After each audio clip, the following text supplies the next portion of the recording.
मुलांनो, आज झोपताना तुम्हाला कोणाची गोष्ट सांगणार आहे सांगू?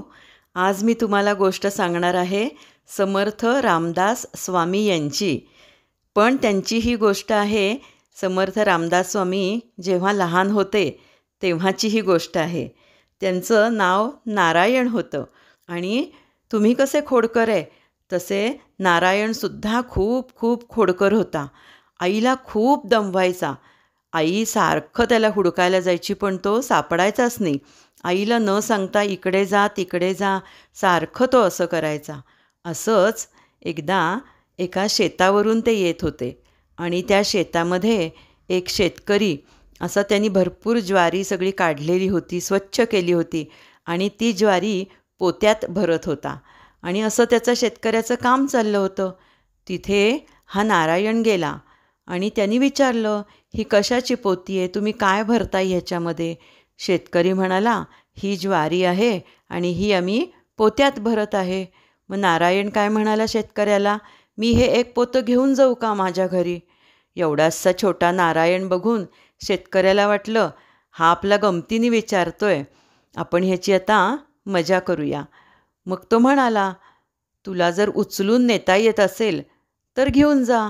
कारण शेतकऱ्याला माहीत होतं की हा छोटासा मुलगा ज्वारीचं पोतं उचलू शकणार नाही. त्याच्यामुळे शेतकरी म्हणाला, तुला जर उचलून नेता येत असेल तर नक्की ने. रामदास स्वामींनी अशी शक्ती एकवटली, ते पोतं उचललं, पाठीवर ठेवलं आणि झपाझपा भराभरा आपल्या घराकडे जायला लागला. कारण अंधार पडायला लागला होता आणि त्याला वाटलंच नेहमीसारखी आई आपली खूप काळजी करत असेल, म्हणून तो भराभरा घराकडे निघाला आणि घर आलं. नारायणाला बघितल्यावर आई म्हणाली, आलास का रे बाळा? अरे किती दमवतोस मला, मी किती तुझी काळजी करायची आहे. चल आत ये, हातपाय धुवून घे. आणि हे काय आणलंस तू? नारायण म्हणला, अगं आई, शेतामध्ये पोती भरत होते ज्वारीची. मी त्या शेतकऱ्याला विचारलं, मी एक घरी घेऊन जाऊ का? तर तो नाही म्हणाला, म्हणून मी आणलं.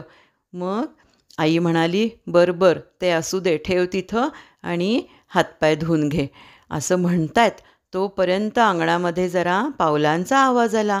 त्या दोघांनी बघितलं तर तो शेतकरी त्यांच्या दारात आला होता आणि शेतकरी म्हणाला, अहो नारायणाची आई, तुमच्या मुलांनी माझं पोतं चोरून आणलेलं आहे. असं म्हणल्यावर नारायणाकडे आईनं डोळे वटारून बघितलं. नारायण म्हटला, अगदी तो म्हटला, अजिबात तो घाबरला नाही.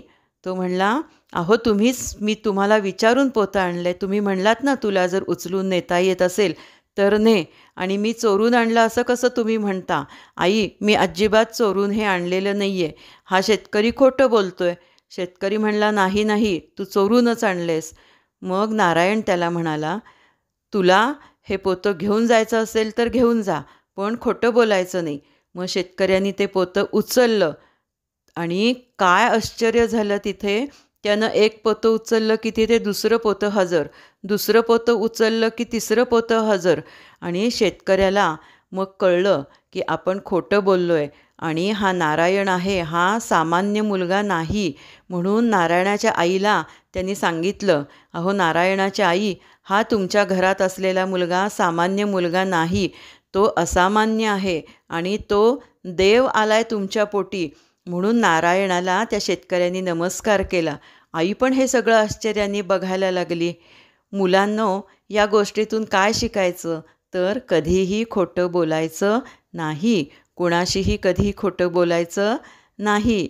आणि ही गोष्ट आहे, ही तुम्ही लक्षात ठेवून तुम्ही पण कुणाला सांगायचा असा प्रयत्न करा. आपण असा म्हणूया, 2 वेळा म्हणूया, जय जय रघुवीर समर्थ, जय जय रघुवीर समर्थ.